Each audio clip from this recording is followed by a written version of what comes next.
تو آیت اللہ جواد عاملی فرماتے ہیں اپنے درس میں، جوادی عاملی، کہ ہمارے پانچویں امام محمد باقر علیہ الصلوۃ والسلام، اللہم صلی علی محمد وآل محمد،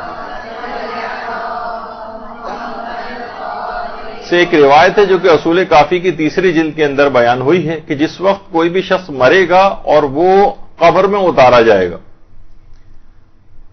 تو قبر میں اتارے جانے کے بعد جب قبر اس کی بند ہو جائے گی تو اس کی روح اس کے بدن میں واپس لوٹا دی جائے گی، اس کی روح اس کے بدن میں لوٹا دی جائے گی، اور اس کے بعد دو فرشتے امتحانات لینے کے لیے اس کے پاس آ جائیں گے۔ فرماتے ہیں کہ یہ سوالات بہت زیادہ مشکل، یہ بہت زیادہ فلسفی یا منطقی ٹائپ کے نہیں ہوں گے، بہت سادہ قسم کے سوالات ہوں گے، وہی کہ تمہارا دین کیا ہے، اور تمہارا پروردگار کون ہے، اور تمہاری کتاب کون سی ہے، اور تمہارا رسول کون ہے۔ تو اب اگر یہ شخص گناہوں کا عادی رہا تو ایک بہت بڑا نقصان اس کے ساتھ یہ ہوگا کہ اس کا وہاں جا کر حافظہ کمزور ہو جائے گا۔ گناہوں کا ایک اثرات آپ کو پتہ ہے کہ وہ ہے نا کہ دروغ گورا حافظہ نہ باشد، یعنی جھوٹا جو ہے وہ اس کا حافظہ نہیں رہتا۔ تو دنیا کے اندر بھی اس کے ساتھ یہ کہ یہ نسیان اس کو آخرت کے زندگی، برزخی زندگی میں بھی ہو جائے گا، یہاں تک کہ اس گناہوں کے اس نسیان کی بیماری کی وجہ سے عالم آخرت پہ اس کے اثرات منطبق ہوں گے، اور قبر میں جانے کے بعد یہ بھول کا مرض اس کو لاحق ہو جائے گا۔ اتنی زیادہ پریشانی کا یہ شکار ہوگا، وہاں جا کر روح اس کے جسم کے اندر واپس لوٹائی جائے گی، منکر و نکیر سوالات پوچھنے کے لیے آئیں گے، اور جس وقت یہ پوچھنے کے لیے آئیں گے تو یہاں تک اس کے ساتھ ہوگا کہ جب اس سے پوچھیں گے کہ تمہارا رسول کون ہے، تو اس کو پیغمبر اسلام کا نام یاد نہیں آئے گا،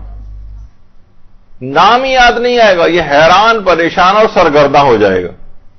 اور آیت اللہ جوادی عاملی فرماتے ہیں کہ امام خمینی علیہ الرحمہ نے مسجد اعظم میں ایک مرتبہ درس میں فرمایا تھا کہ پھر ان افراد کو عذاب دیا جائے گا، اور کچھ عرصے کے عذاب بھگتنے کے بعد ان کو یاد آئے گا کہ ارے اس دنیا میں ہم رسول اللہ کا کلمہ پڑھا کرتے تھے، یعنی اس کے اتنے عرصے کے عذاب بھگتنے کے بعد رسول کا نام یاد آئے گا۔ تو بہرحال اب یہ ہے کہ دیکھیے، آپ نے دیکھا کہ بہرحال یہ گناہ جو ہیں وہ صرف فقط آپ ہماری دنیا کو ہی متاثر نہیں کرتے، ہماری برزخی زندگی کو متاثر کر رہے ہیں۔ جب بھی رمضان کا ایک بہت بڑا پیغام یہ ہے کہ انسان کو گناہ چھوڑنے کی مشق و پریکٹس اس میں کر لینی چاہیے، اور اس کے بعد اس سلسلے کو رمضان کے بعد بھی جاری رکھنا چاہیے۔ تو یہ گناہوں کے اثرات فقط اس دنیا ہی کے، بلکہ اس دنیا میں فقط اس کی حد تک نہیں، دوسرے لوگ بھی اس کے اثرات کی لپیٹ میں آتے ہیں۔ یہی وجہ ہے کہ آیت اللہ حافظ بشیر نجفی وہ فرماتے ہیں کہ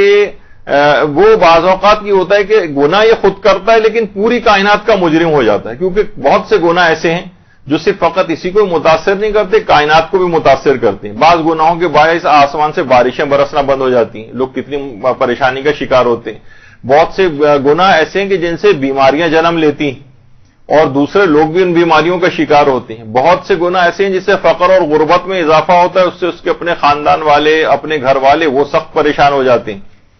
تو یہ سب کیا ہے کہ یہ کائنات کا مجرم ہو جاتا ہے، یہ دوسرے لوگوں کو اذیتیں پہنچانے کا مجرم ہو جاتا ہے۔ اس کے فقط گناہوں کے اثرات اس تک نہیں رہتے بلکہ دیگر افراد تک بھی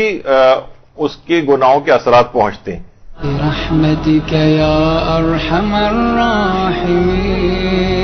وصلى الله على محمد وآله